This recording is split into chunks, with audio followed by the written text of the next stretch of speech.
Hey, welcome to the K Knives Workshop. I appreciate you being here. I'm located here in rural Newfoundland, Canada. I'm right up on the top of the ridge here, overlooking the ocean. One of the finest views around, just incredible. But today, we're going to be doing a restoration. A light-duty restoration, or fairly light. But it's still, you're going to see a really nice transformation. We'll look at the knife in just a moment. But I actually started my knife career in sharpening, restorations, rebuild, refurbishings, and then later moved on to my own line of handcrafted knives, which are knknives. If you head to knknives.ca, you can head to the shop tab. You can see all of my beautiful own creations. You can head to the collector's series tab for super premium high-grade builds, really fine custom stuff and upcoming projects. And you can check out the Knife Services tab. That's where you can reach me to have a job like this done. Let's get to work. Let's have a close look at this beautiful knife that's about to be just spectacular. Apologies for the nails, guys. I've been doing a bunch of leather work and dyeing, and so I just ended up getting a bunch of black in around, well, actually dribbled over my fingers, but it sits right down in the cracks of your nails, of course, and I can't seem to get it out, so it'll just have to wear out. So apologies, it's not dirt, it's dye and it's stain. But here is a beautiful Western Cutlery knife. I've got a number of knives in from this client right now for rebuilds, restorations, mods, things like that. This is one of the better pieces. This sheath is actually in pretty much mint condition. We'll maybe do a little cleanup on the pins. There's a little break in the stitching there. Maybe we'll do a little bit of work on this sheath. Maybe we'll do a restitch, although it is really good. I would like to redo that edge. It's a little bit rough. We'll treat it, of course. We'll see, we'll see. But here is the knife, and this, again, is that beautiful Western Cutlery. Built in Boulder, Colorado. I'm not sure if they're still making knives or not. I couldn't tell you. But you can see the blade has some real tarnish going on. I can't seem to wipe it off, so it is real tarnish. It's not dirt. And the handle is really where the work needs to come in. It's dented up a little bit. It's got some rust. It's got some stuff going on. You can see some bad edges, some rust, a little bit of pitting. These wood scales are definitely beat up on the surface, chipped up. The aluminum here is quite rough as well. Now, you know, I'm saying quite rough. These are relative terms. We want this knife in almost show condition, not roughed up and beat up like this. So we're going to take this knife and we're going to totally transform it. We're going to see it come from just a good attic find or a great yard sale find, that type of thing, to something that you really could put in a display case. Always a safety gear, guys. Now, let me just walk you through my train of thought here. I'm looking at the knife. And I usually want to address the blade first, because if we can't get the blade right, none of the rest of the stuff matters. The project is not worth doing. You want to look at, or what I'm looking at, is what was the original surface of the blade. And I can tell, although there's not much evidence of it now, the underlying evidence looks like this was a very high-grade finish, like a polished finish.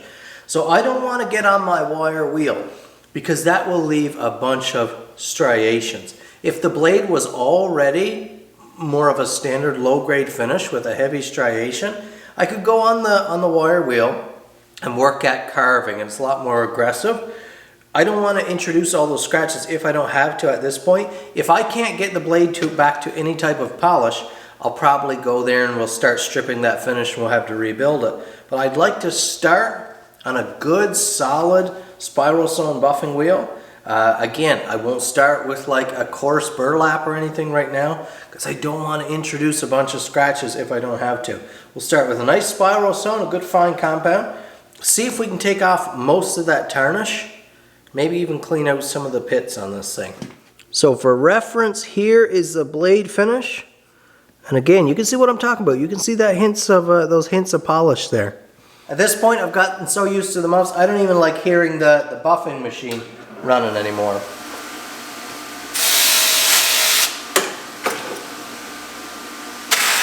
Good quality cutting compound.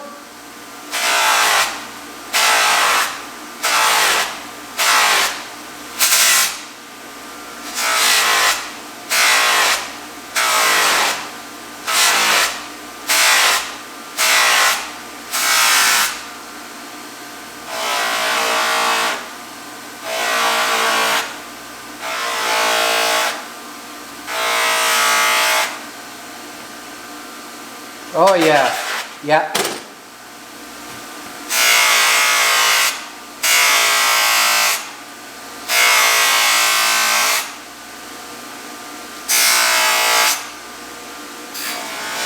For this customer's needs, we won't have any need to go any more aggressive than a good heavy buffing, good quality buffing.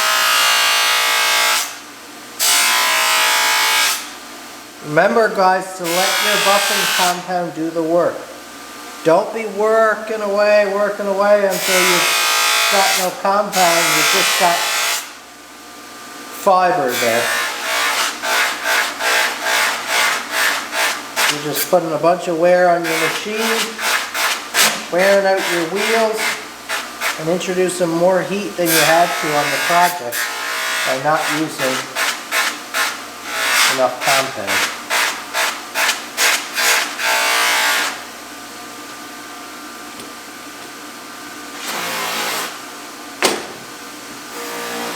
So there you have it, right back to that high grade finish. Unless we take this on the belt grinder, we aren't going to get rid of those light surface scratches and pits. I don't think that's a problem for this knife. Of course, if the customer needed this to be a flawless finish, we would make that happen. But we just saved ourselves a lot of pain by going straight to the buffer. At least put a test on each knife first. At least put a test. Again, there's the original side. There's the polished side. Just a great look. That's very encouraging that the customer won't need to pay for a big blade refinish. And I prefer it as well because blade refinishes like that are a little bit tense, kind of high pressure. You're working with these old treasures. It's not like you could just grab another one off the shelf. And so if I could save that factory finish, I would prefer to do that. Everyone's happy.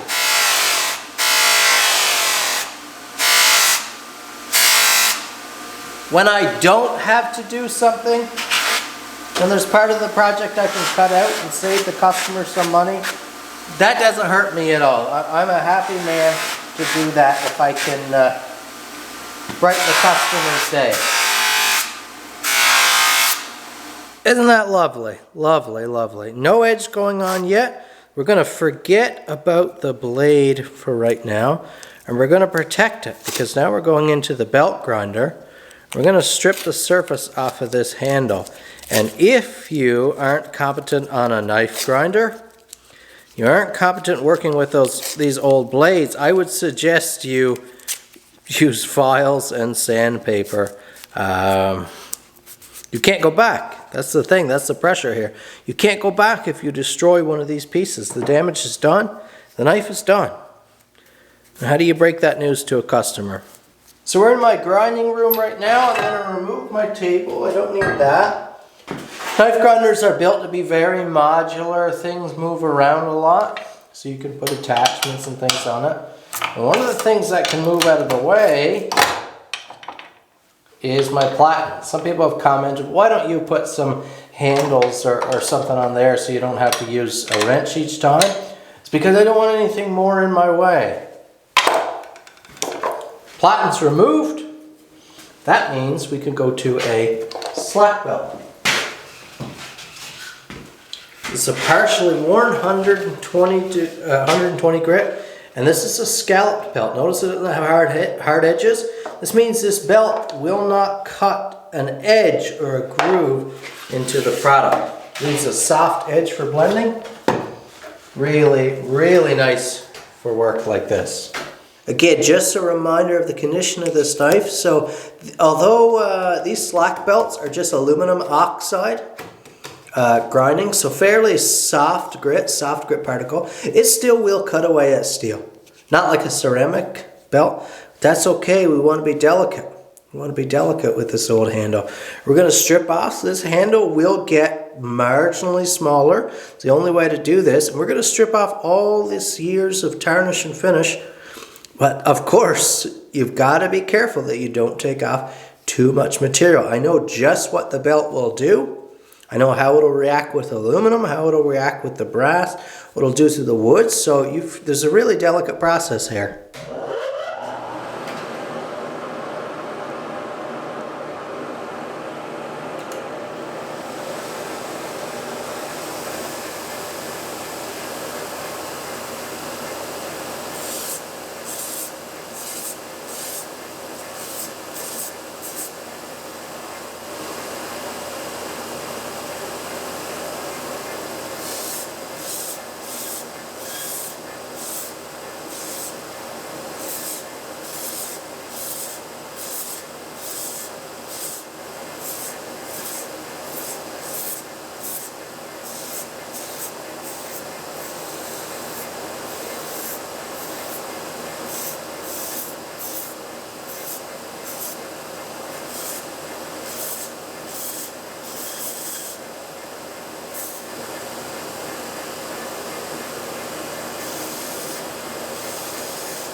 Now, after taking down that first surface, scoring off those years of tarnish, you can only go so deep. Remember I mentioned I don't want to, we're changing the handle size just a fraction, just stripping off that outermost layer. And in doing that, you can't go deeper and deeper into the wood to carve out all of the bad. I can't take a 1/16 of an inch off of this handle to get rid of some of the dents in the handle. And so how we combat that is, instead of carving the handle down to remove every dent, some of the remaining ones we'll fill in with an epoxy or a filler. Now this, you want different colors of course. This is a brown. And it'll do a really good job of filling in any dents or scratches. Any seams where wood meets the tang, although this one has a really good fit up.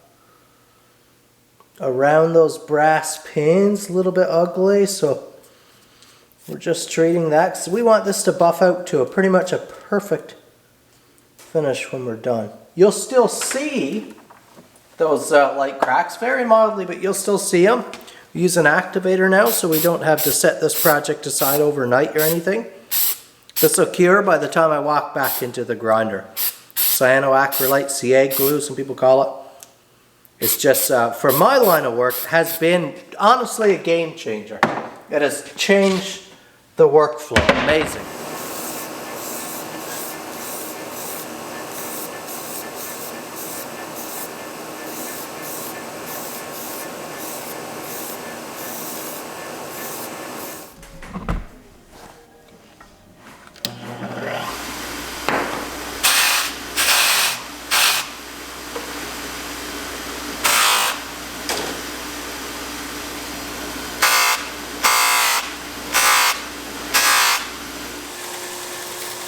Okay, I hope this next part is not too boring, guys. We've got about 2 minutes here, and I'm showing you guys basically uncut my sharpening process for a knife like this. So that is a knife where there's really little to no edge or quite dull, and this is not a horrendous case. This is pretty fast, but I just went through 120 grit belt just since I've started talking. Now I'm going on to a 220. We'll go to a 400 after this, and then a quick buffing, and you'll see the edge at the end. But I just want to show you guys my sharpening routine that doesn't involve whetstones. So you can see always cutting passes. The burr is being removed more and more each time. It's getting more minimal. We're going to end up with a very nice result.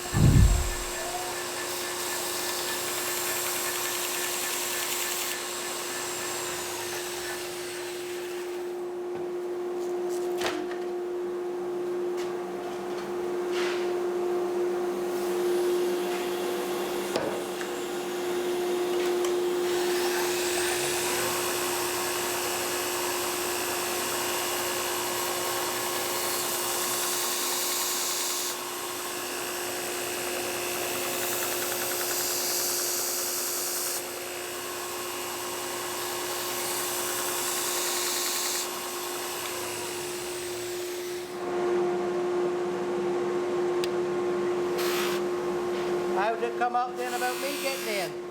He just leaned over. Right in the middle of